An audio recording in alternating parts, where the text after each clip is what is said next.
Bismillahirrahmanirrahim. Assalamualaikum warahmatullahi wabarakatuh. Innal hamdalillah nahmaduhu wa nasta'inuhu wa nastaghfiruh wa na'udzu billahi min shururi anfusina wa min sayyiati a'malina.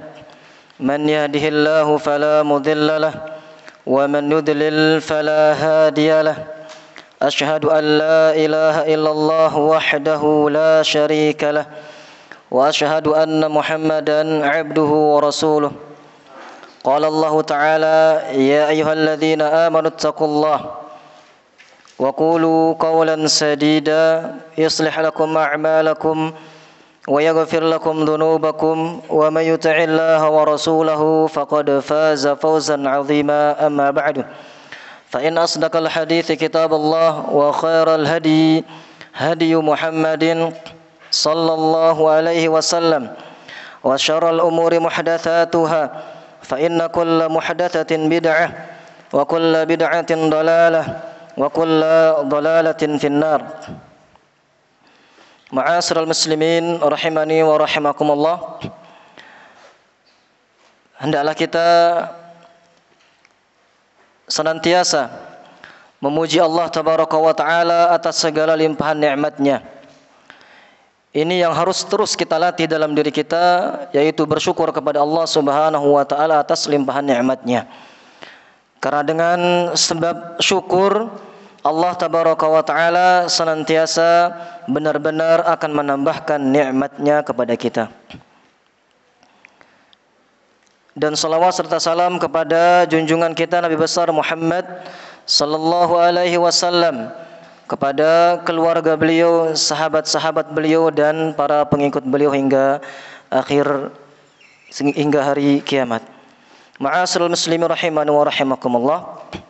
Insyaallah pada malam hari ini kita akan mengkaji yaitu pertemuan pertama, yaitu Al-Mawsu'ah Al-Adab Al-Islamiyah Al-Murattabatu Alal Hurufil Hijaiyah, ensiklopedi adab Islam yang tersusun atau yang terdiri dari huruf hijaiyah, dari sesuai dengan huruf hijaiyah dari alif sampai ya.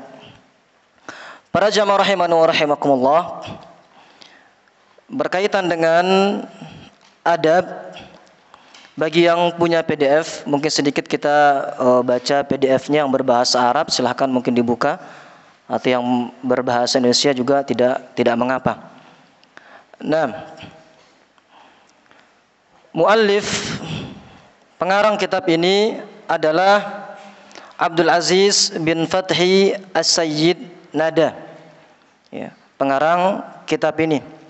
Jadi beliau berusaha menyusun kitab ini sesempurna mungkin, ya, semaksimal mungkin, agar mudah dipahami, mudah diamalkan.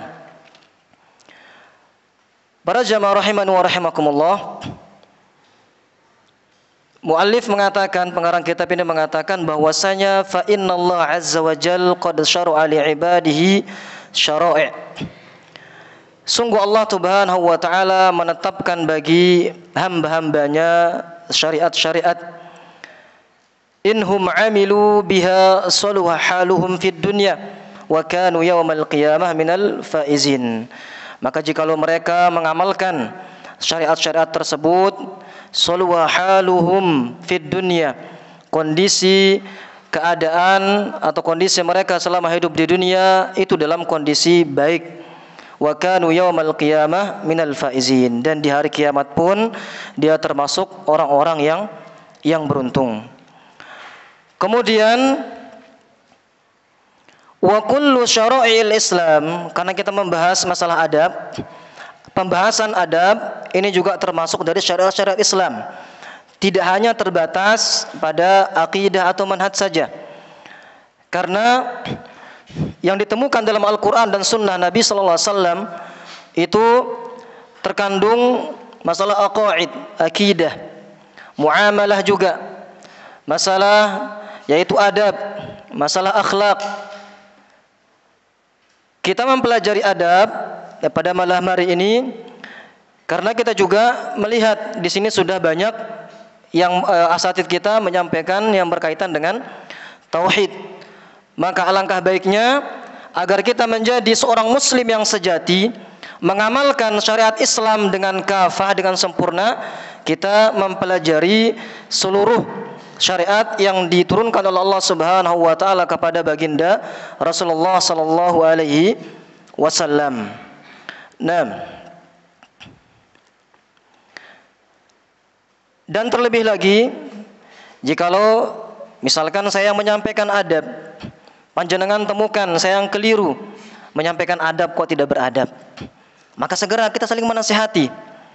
Ya, mungkin kekeliruan kita dibicarakan di belakang, tapi tidak ada yang menasihati kita di depan, sehingga berkelanjutan adab yang buruk pada diri kita.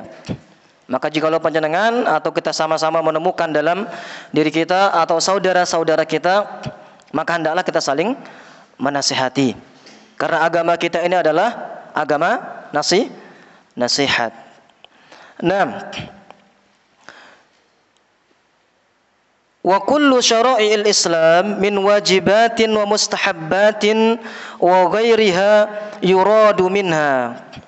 Di sini perlu diketahui bahwasanya seluruh syariat-syariat Islam, baik itu syariat yang diwajibkan maupun syariat yang sunnah, mustahab, sunnah, ini ada tujuannya. Ada tujuannya. Jadi tujuan syariat Islam, baik perkara-perkara wajib maupun perkara-perkara sunnah, ini ada tujuannya. Yang pertama, tujuan syariat Islam. Tujuan syariat Islam disebutkan di sini adalah islahul insanil muslim wa tahdhibu qalbihi wa jawarihihi. Yaitu bertujuan untuk memperbaiki keadaan setiap muslim serta melatih hati dan anggota badan mereka. Kita ulangi sekali lagi, tujuan syariat, seluruh syariat Islam, tujuan yang pertama adalah islahul insan al-muslim wa tahdhibu qalbi wa jawarihihi, yaitu bertujuan untuk memperbaiki setiap keadaan, bertujuan untuk memperbaiki setiap keadaan muslim serta melatih hati dan anggota badan mereka agar senantiasa, yang pertama yaitu mengingat Allah Subhanahu wa taala, senantiasa berzikir kepada Allah Subhanahu wa taala sehingga kondisinya, keadaannya menjadi baik. Sebagaimana firman Allah Subhanahu wa taala, ala bidzikrillah tatmainnul qulub. Kemudian tujuan syariat Islam yang kedua, baik yang wajib maupun yang sunnah, adalah tujuan yang kedua, ta'bidul muslimi li rabbihi azza wa jal. Ini dia. Tujuan syariat Islam yang kedua adalah bertujuan agar setiap muslim hanya beribadah kepada Allah Subhanahu wa taala. Jadi tujuan yang kedua syariat Islam adalah agar setiap muslim hanya beribadah kepada Allah Subhanahu wa taala. Karena inilah Allah Subhanahu wa taala menugaskan kepada para nabi. Ya, ini da'watul anbiya hiya aqidatut tauhid, yaitu menyembah kepada Allah Subhanahu wa taala. Dalilnya mana? Yaitu firman Allah Subhanahu wa taala, wa laqad ba'atsna fi kulli ummatin rasulan. Kemudian an i'budullaha apa? Wajtanibut tagut. Wa laqad ba'atsna fi kulli ummatin rasulan. Sungguh kami telah mengutus pada setiap umat itu seorang rasul, seorang utusan. Tugas mereka apa? Ani'budullaha, mendakwahkan agar hamba Allah Subhanahu wa taala hanya menyembah Allah Subhanahu wa taala. Wajtanibut tagut, dan tugas mereka juga para nabi yaitu agar manusia menjauhi sesembahan selain Allah. Ini tugas para nabi dan rasul, yaitu agar manusia atau hamba Allah Subhanahu wa taala hanya menyembah kepada Allah semata dan menjauhi sesembahan selain Allah Subhanahu wa taala. Kemudian para jamaah rahimani wa rahimakumullah, Kita masih dalam muqaddimah, ya, agar kita mengetahui apa tujuan dari pengarang kitab ini menulis kitab Al-Mawsu'ah Al-Adab Al-Islamiyah, ensiklopedia adab Islam. Beliau menyebutkan faman ja'ala hayatahu kullaha fi yaumihi wa lailatihi wa naumihi wa yaqdhatihi wa safarihi wa iqamatihi wa maradihi wa sihhatihi wa ghairu dzalika min ahwali hayatihi. yakni barang siapa yang menjadikan kesehariannya, yaitu ketika tidur dan ketika siang dan malamnya, tidur dan bangunnya, ketika berpergian dan ketika dia mukim, ketika sakitnya dan sehatnya, wa ghairu dzalika min ahwali hayati, dan semua kondisi keadaannya itu man ja'ala kulla dzalika muwafiqan li halin Nabi sallallahu alaihi wasallam, maka barang siapa yang menjadikan semua kondisinya itu sesuai dengan apa yang dibawa oleh baginda Rasulullah sallallahu alaihi wasallam, maka apa? Kana qad ta'addaba bi adabil Islam haqqan, maka dia telah beradab dengan adab Islami. Jadi semua aktivitasnya itu sesuai dengan tuntunan baginda Rasulullah SAW, maka dia telah beradab dengan adab Islam. Kemudian kenapa kita harus atau diharuskan untuk mengikuti baginda Rasulullah SAW atau untuk mencontohi akhlak beliau, adab atau etika beliau? Karena beliaulah yang dikabarkan oleh Allah Subhanahu wa taala dalam Al-Qur'an surat Al-Ahzab ayat 21. Bahwasanya Allah Subhanahu wa taala mengabarkan kepada kita beliau adalah pada diri beliau yaitu uswah hasanah, suri tauladan yang mulia, yang baik, yang harus kita ikuti. Allah Tabaraka wa taala berfirman, laqad kana lakum fi Rasulillah uswatun hasanah liman kana yarjullaha wal yawmal akhir wa dzakarallaha katsira. Laqad kana lakum fi Rasulillah, sungguh telah ada pada diri baginda Rasulullah sallallahu alaihi wasallam uswatun hasanah, yaitu suri tauladan yang baik. Liman kana yarjullah, nah ini dia, yaitu bagi orang-orang yang mengharap rahmat Allah Subhanahu wa taala. Orang-orang yang mencontohi, mengikuti beliau, mengikuti akhlak beliau, mengikuti adab beliau, mengikuti etika beliau, inilah orang-orang yang mengharapkan apa? Mengharapkan rahmat Allah Subhanahu wa taala. Kemudian juga wal yaumal akhir. Begitu pula orang yang mengikuti beliau, mencontohi beliau, yaitu orang-orang yang mengharapkan kelak pada hari kiamat, yaitu timbangannya ringan. Wa dzakarallaha katsira, dan orang tersebut yaitu mengharapkan pahala atau rahmat Allah Subhanahu wa taala, mengharapkan ringannya timbangannya nanti pada hari ringannya timbangan keburukannya pada hari kiamat, dan beratnya amal timbangan kebaikannya pada hari kiamat adalah wa dzakarallaha katsira, dan dia banyak mengingat Allah Subhanahu wa taala.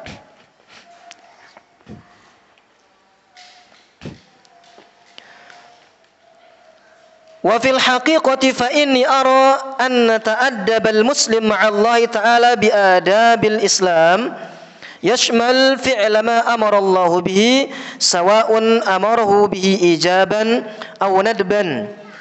Jadi di sini Syekh mengatakan bahwasanya beliau berpendapat bahwasanya seorang muslim hendaklah beradab, harus beradab kepada Allah Subhanahu wa taala dengan adab Islam. Dan bagaimana, dan beliau juga menyebutkan di sini cara seorang muslim beradab kepada Allah Subhanahu wa taala. Beliau menyebutkan di sini yang pertama, cara seorang muslim beradab kepada Allah Subhanahu wa taala yang pertama adalah yashmalu fi'lu ma amara Allah bihi sawa'un amarhu bihi ijaban aw nadban, yaitu yang pertama melaksanakan seluruh perintah Allah Subhanahu wa taala, baik yang hukumnya wajib maupun yang sunnah. Jadi cara seorang muslim, ya, cara kita beradab kepada Allah Subhanahu wa taala yang pertama adalah melaksanakan seluruh perintah Allah Subhanahu wa taala, baik itu yang wajib maupun yang sunnah. Kemudian cara yang kedua yaitu wa yashmalu tarku ma nahallahu anhu minal muharramat wal makruhat. Cara yang kedua adalah meninggalkan seluruh larangannya, baik yang haram maupun yang makruh maupun yang dibenci. Jadi ini juga makna takwa. Jadi cara kita beradab kepada Allah Subhanahu wa taala dengan adab Islami adalah dengan bertakwa kepadanya, melaksanakan perintah-perintahnya, menjauhi segala larangannya. Ma'asyiral muslimin rahimani wa rahimakumullah. Maka kitab ini yaitu kitab Adab, Ensiklopedia Adab Islam, ya, salah satu kitab yang membahas tentang adab, dan masih banyak sekali, ya, kitab-kitab yang membahas atau berkaitan dengan adab. Bahkan pengarang kitab ini mengatakan bahwasanya beliau berusaha sekali menjadikan kitab ini kitab yang mumpuni, kitab yang disusun rapi, kitab yang lebih lengkap dari kitab-kitab adab lainnya. Dan beliau mengatakan bahwasanya kekurangan merupakan tabiat Bani Adam. Jadi segala kekurangan yang ada pada sebuah karangan itu sudah menjadi tabiat manusia. Beliau menyebutkan firman Allah Subhanahu wa taala dalam surat An-Nisa ayat 82, afala yatadabbaruna al-Qur'an walau kana min 'indi ghairillah lawajadu fihi ikhtilafan katsira.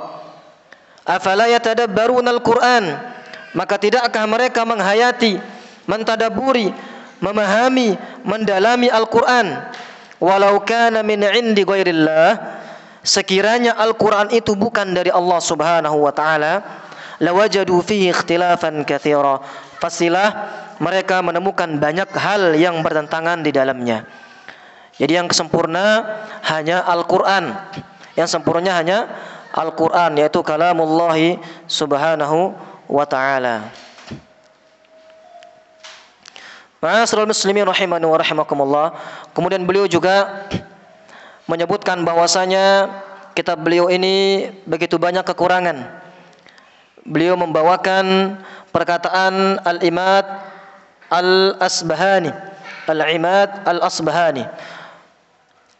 Jadi sebuah karangan tak ada yang sempurna. Pasti ada kekurangan, ada kelebihannya, itu pasti. Makanya Al-Imad Al-Asbahani rahimahullahu taala mengatakan, inni ru'aitu annahu la yuktabu insanun kitaban illa qala fi guddihi law ghayyira hadha lakana ahsan walau zida kadha lakana yustahsan walau qaddima hadha lakana afdal walau turika hadha lakana ajmal wa hadha min a'zamil 'ibar wa huwa dalilun ala istila'il naqsi ala jumlatil bashar. Al-Imad Al-Asbahani beliau mengatakan, jadi menurutku tidaklah seorang manusia menulis sebuah karya melainkan ia akan berkata pada karangannya tersebut, kalaulah ini diubah tentu akan lebih baik, kalaulah ditambahkan tentunya akan lebih lengkap, kalaulah didahulukan yang ini tentu akan lebih utama, dan kalaulah ditinggalkan ini tentulah akan lebih indah. Ini merupakan pelajaran yang sangat berharga dan dalil bahwasanya kekurangan merupakan suatu hal yang pasti ada pada manusia. Jadi kesempurnaan hanya milik Allah Subhanahu wa taala. Kesempurnaan hanya milik Allah Subhanahu wa taala. Ma'asyiral muslimin rahimani wa rahimakumullah. kita beralih ke manhajul kitab. Jadi perlu kita ketahui tadi muqaddimahnya, itulah sekilas muqaddimah kitab Al-Mawsu'ah Al-Adab Al-Mawsu'ah Al-Adab Al-Islamiyah. Kemudian di permulaan kitab ini juga Syekh Abdul Aziz Sayyid Nada yaitu menulis manhajul kitab, metodologi penulisannya.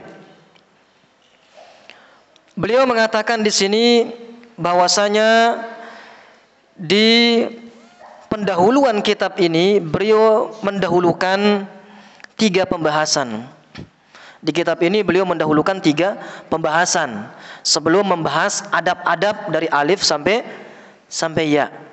Beliau mendahulukan karena pembahasannya sangat penting. Yang pertama al-mabhasul awal. Pembahasan yang pertama adalah fi manzilatil adabi indas salaf. Yaitu kedudukan adab, tata krama atau perilaku dalam pandangan ulama salaf. Bagaimana komentar mereka, bagaimana pendapat mereka tentang adab. Kemudian pembahasan yang kedua, sebelum ke pembahasan adab dari huruf alif sampai ya, yaitu fi siyaqi ba'di ma kutiba fi abwabil adab, yaitu beliau mencantumkan beberapa buku yang ditulis dalam masalah adab. Ini bisa menjadi rujukan kita. Bisa menjadi pegangan jikalau panjenengan ingin memperluas ilmu yang berkaitan dengan adab. Di sini muallif ini, pengarang kitab ini menyebutkan beberapa buku yang ditulis dalam masalah adab. Kemudian pembahasan yang ketiga, fi bayani ba'dil adab al-wajibah ma'allahi ta'ala wa rasulihi sallallahu alaihi wasallam. Di sini pembahasan yang ketiga yaitu penjelasan perihal adab-adab yang wajib kepada Allah Subhanahu wa taala dan Rasulnya sallallahu alaihi wasallam. Jadi pengarang kitab ini mendahulukan 3 pembahasan. Yang pertama, perkataan para ulama tentang adab. Kemudian yang kedua, kitab-kitab rujukan yang berkaitan dengan adab. Kemudian yang ketiga, yaitu adab-adab kepada Allah Subhanahu wa taala dan Rasulnya. Ma'asyiral muslimin rahimani wa rahimakumullah. Kita langsung ke pembahasan yang pertama, yaitu manzilatul adab indas salaf. Manzilatul adabi indas salaf. Kedudukan adab dalam pandangan salaf. Laqad warada 'anis salafi fi madhil adabi wa ahlihi wa tafdhilihi wal hathu 'alaihi al-kathiru min al-aqwal wan nuqul allati tuwaddihu manzilatal adab indahum. Telah disebutkan oleh para ulama salaf tentang pujian terhadap adab dan orang-orang yang mengamalkannya, yang mengamalkan adab, wa tafdhilih dan keutamaan-keutamaan, wal hathu alaih dan motivasi yaitu mengamalkan adab. Dan sangat banyak sekali riwayat maupun penukilan yang menjelaskan kedudukan adab dalam pandangan ulama salaf. Akan tapi Syekh di sini, pengarang kitab ini membawakan beberapa saja. Sekitar berapa di sini? Sekitar 13-an dibawakan di sini oleh pengarang kitab ini. Yang pertama adalah famin dzalik, yang pertama qala Habib Al-Jalab Sa'altu bin Mubarak ma khairu ma u'tiyal insan. Ini sangat penting sekali para jamaah sekalian. Al-Habib, yani Habib Al-Jalab menuturkan, Sa'altu bin Mubarak, aku bertanya kepada Ibnul Mubarak. Bertanya kepada siapa, Pak? Ibnul Mubarak. Siapa yang bertanya? Habib Al-Jalab. Ma khairu ma u'tiyal insan. Apakah sebaik-baik perkara yang diberikan kepada seseorang? Ma khairu ma u'tiyal insan. Apakah sebaik-baik perkara yang Allah Subhanahu wa taala berikan kepada seorang hamba? Apa, Pak? Apa? Harta yang banyak, keturunan yang banyak. Beliau mengatakan di sini sebaik-baik perkara yang Allah Subhanahu wa taala berikan kepada seorang hamba adalah Ibnul Mubarak menjawab, ghorizatu aqlin. Apa arti ghorizatu aqlin? Ini yang pertama, perkara atau hal yang terbaik yang Allah Subhanahu wa taala berikan kepada seorang hamba. Yang pertama, ghorizatu aqlin. Apa? Akal yang cerdas.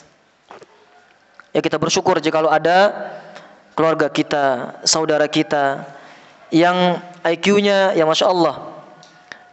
Maka hendaklah dia banyak-banyak bersyukur dan digunakan dalam hal-hal yang bermanfaat bagi agama, bagi dirinya, bagi agama, nusa dan bangsa. Terus disyukuri. Ini hal yang pertama, yang perkara yang baik, sebaik-baik perkara yang Allah Subhanahu wa taala berikan kepada seorang hamba. Kemudian Habib bertanya lagi kepada Ibnul Mubarak, "Qultu fa illam yakun." Beliau bertanya, kalau tidak bisa.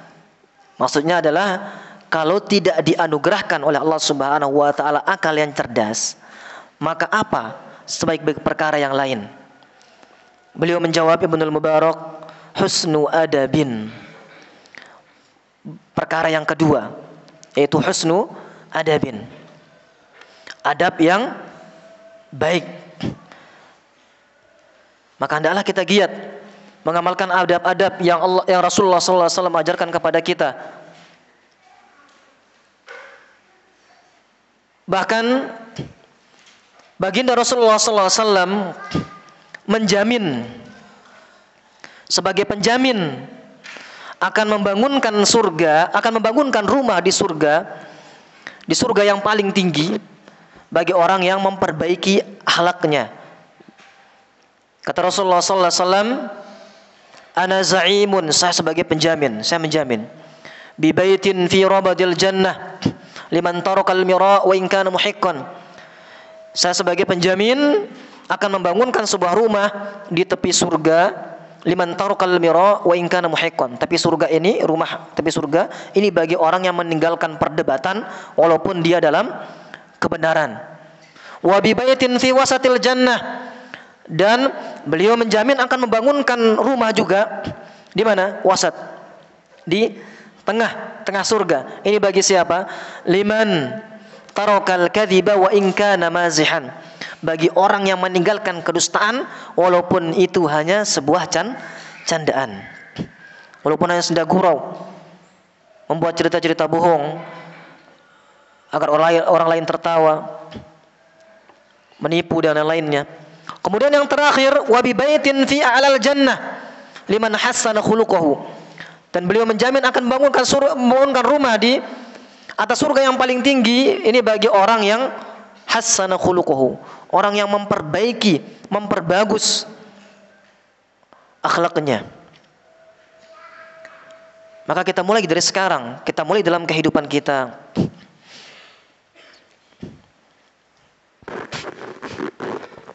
Agar kita mengamalkan Islam secara kafah, agar kita menjadi salafiyun alal jaddah, menjadi salafi sejati. Kemudian sebaik-baik perkara yang kedua yang diberikan Allah Subhanahu wa taala, ketiga yang diberikan oleh Allah Subhanahu wa taala kepada seorang hamba adalah, Habib bertanya lagi kepada Ibnul Mubarak, fa illam yakun, jikalau tidak dikaruniai akal cerdas, adab yang baik, maka selain itu apa? Beliau mengatakan, akhun syaqiqun yastashiruhu. Ini nikmat yang ketiga adalah yang Allah Subhanahu wa taala berikan kepada seorang hamba, yaitu saudara yang penyayang yang selalu bermusyawarah dengannya. Maka bersyukur panjenengan, bersyukur kita memiliki saudara yang menyayangi kita, yang selalu menginginkan kebaikan pada diri kita, mengajak kita agar mendatangi majelis ta'lim, mengajar kita sholat jamaah, mengajar kita berbuat kebaikan. Maka ini adalah nikmat, sebaik-baik perkara yang Allah Subhanahu wa taala berikan kepada seorang hamba. Terkadang kita bersedih. Ya.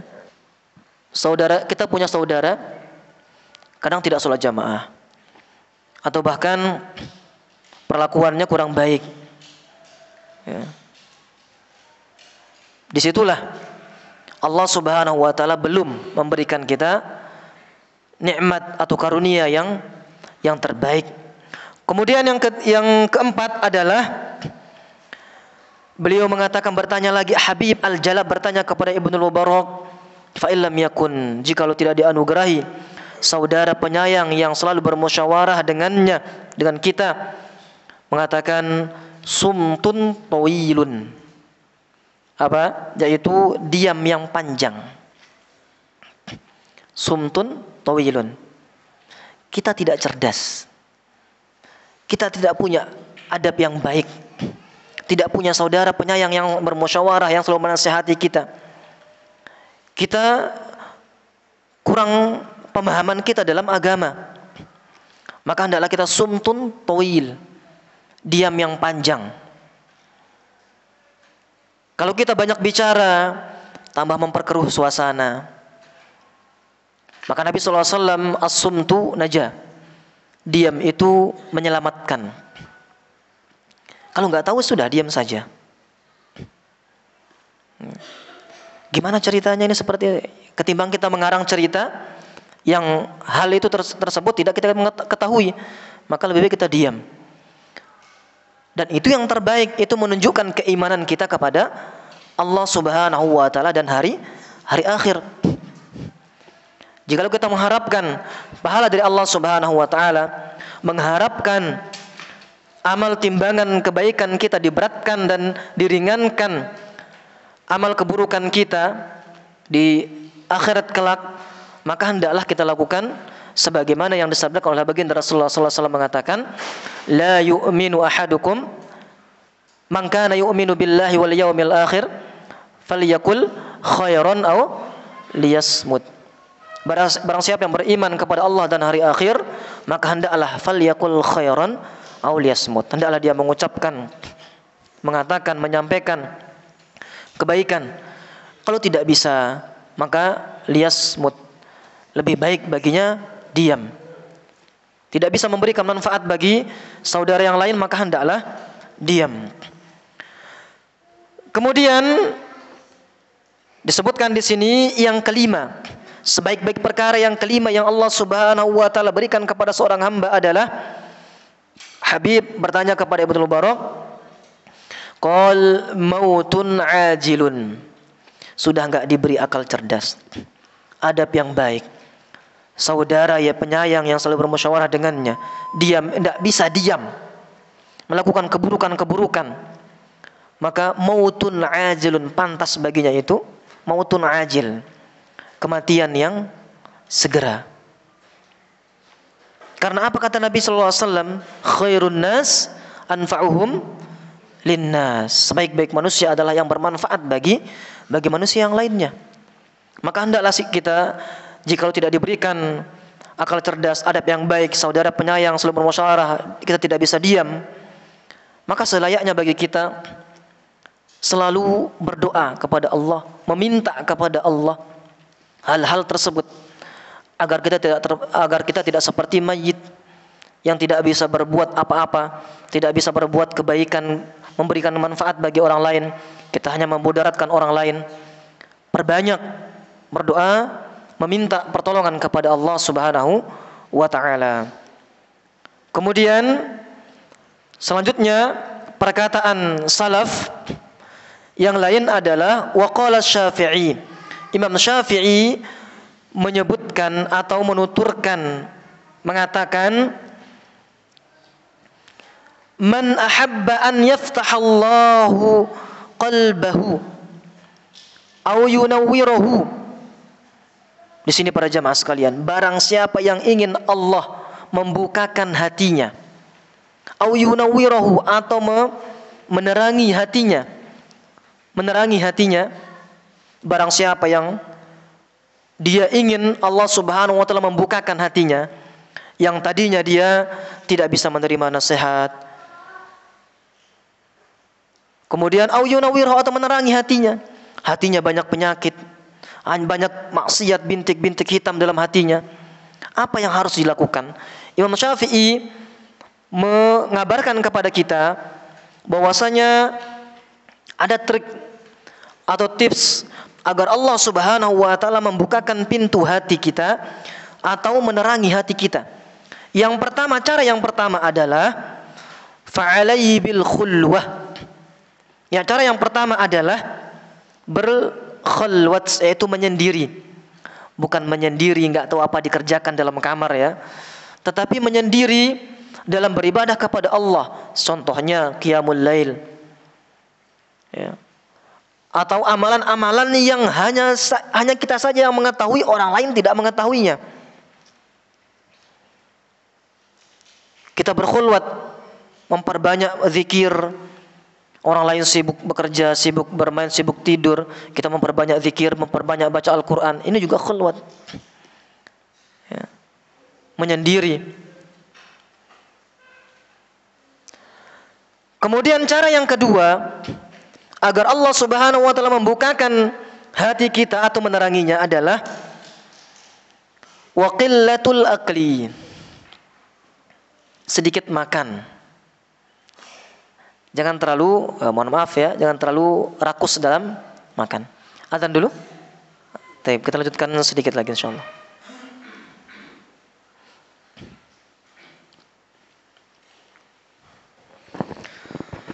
Alhamdulillah. Alhamdulillahilladzi hadani li hadza wa ma kunna linahtadiya laula an hadanallah. Tsumma shalatu wassalamu ala Rasulillah wa ala alihi wa ashabihi wa man walah, amma ba'd. Nah, para jamaah rahimani wa rahimakumullah. Tadi kita menyebutkan perkataan Imam Syafi'i menyampaikan kepada kita beberapa tips atau solusi agar Allah Subhanahu wa taala membukakan hati kita atau meneranginya. Yang pertama tadi dengan berkhulwat, menyendiri dalam ketaatan kepada Allah, yaitu yang kedua qillatul aqli, yaitu sedikit makan. Karena kalau kita banyak terlalu kenyang, cepat datang kantuk. Kemudian kita pikiran tidak jernih. Begitu pula ini juga disebutkan oleh Imam Ibnul Qayyim rahimahullahu taala min mufsidatil qulub, perusak hati. Ya, banyak makan. Kemudian yang ketiga adalah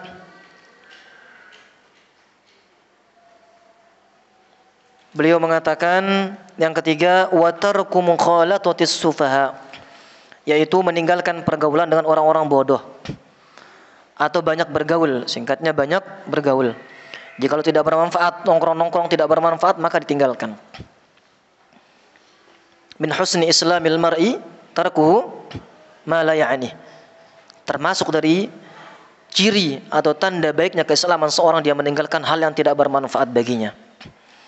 Kemudian yang keempat yaitu wa bughdu ahli ilmi alladhi laysa ma'hum insafun wala adab, yaitu membenci ahlul ilmi yang tidak memiliki insaf, tidak memiliki sikap objektif atau tidak memiliki sifat keadilan, dan ahli ilmu tersebut tidak memiliki adab, maka hendaklah dibenci atau dijauhi.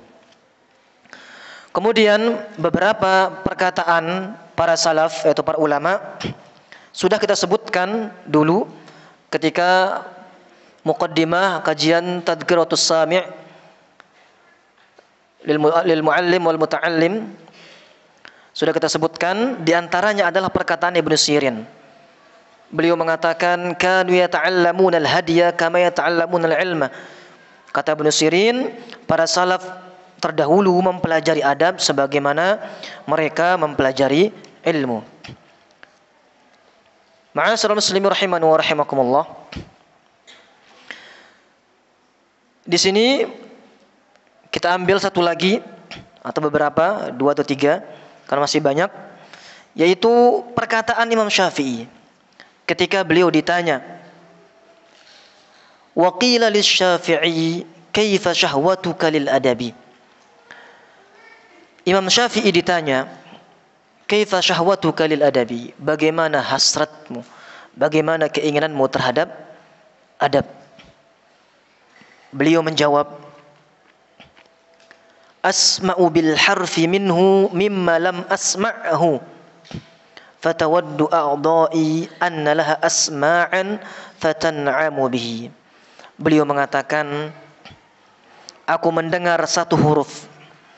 Aku mendengar satu huruf dari adab yang belum pernah aku dengar, kata beliau, satu huruf. Maka seluruh anggota badanku ini ingin memiliki pendengaran hingga dapat merasakan kenikmatan mendengarnya. Satu huruf yang beliau dengar dari adab, yang belum pernah beliau dengar terkait adab. Beliau ingin memiliki pendengaran super ya, agar bisa menikmati kenikmatan mendengar adab. Dan beliau ditanya lagi, wa kaifa talabuka lahu? Bagaimana keinginanmu untuk mendapatkannya? Bagaimana keinginanmu untuk mendapatkan adab tersebut? Di sini menunjukkan perkataan beliau, ihtimam, sangat perhatian sekali Imam Asy-Syafi'i rahimahullah terhadap adab. Beliau mengatakan, talabul mar'atil mudillah waladaha wa laysa laha ghairuhu. Seperti keinginan seorang ibu yang kehilangan anaknya. Keinginan Imam Syafi'i terhadap adab itu seperti keinginan seorang ibu yang kehilangan anaknya. Walaysa laha ghairuhu. Sedangkan ibu tersebut tidak memiliki anak selainnya. Ini menunjukkan sangat berharganya sekali adab. Seorang ibu hanya memiliki satu anak. Anaknya hilang. Alangkah tersiksanya ibu tersebut. Begitulah Imam Syafi'i, perhatian beliau terhadap adab. Kemudian satu lagi kita tutup dengan perkataan Ibnul Mubarak rahimahullahu ta'ala. Beliau mengatakan, ini perkataan beliau masyhur. Wa qala Ibnul Mubarak, ta'allamtul adaba 30 sanah wa ta'allamtul ilma 20 sanah wa kanu yata'allamuna al-adaba thumma al-ilma. Ibnul Mubarak mengatakan, aku mempelajari adab selama 30 tahun, dan aku mempelajari ilmu agama selama 20 tahun. Jadi lebih banyak waktu beliau belajar adab 30 tahun daripada menyibukkan diri terhadap ilmu. Kemudian beliau mengatakan, wa kanu yata'allamuna al-adaba tsumma al-ilma. Dahulu para salaf mereka mempelajari adab kemudian mempelajari ilmu. Inilah beberapa kedudukan adab dalam pandangan salaf. Dan masih banyak lagi perkataan para salaf, ya ulama salaf yang berkaitan tentang kedudukan adab dalam Islam. Insyaallah kita cukupkan. Insyaallah kita lanjutkan pada pertemuan yang akan datang, yaitu Tarikh Tasnif fil Adabi Asy-Syar'iyyah, yaitu sejarah penulisan tentang adab syar'i. Yang tadi kita sebutkan pembahasan yang kedua, yaitu buku-buku rujukan terkait adab. Nah, semoga Allah Subhanahu wa taala selalu melimpahkan rahmat-Nya dan karunia-Nya kepada kita. Semoga apa yang kita laksanakan pada waktu ini Allah Subhanahu wa taala mencatatnya sebagai amal pemberat kita nanti di akhirat. Wassallallahu nabiyana Muhammad wa ala alihi wa sahbihi wasallam. Wa akhiru da'wana alhamdulillahi rabbil alamin. Wassalamu alaikum warahmatullahi wabarakatuh.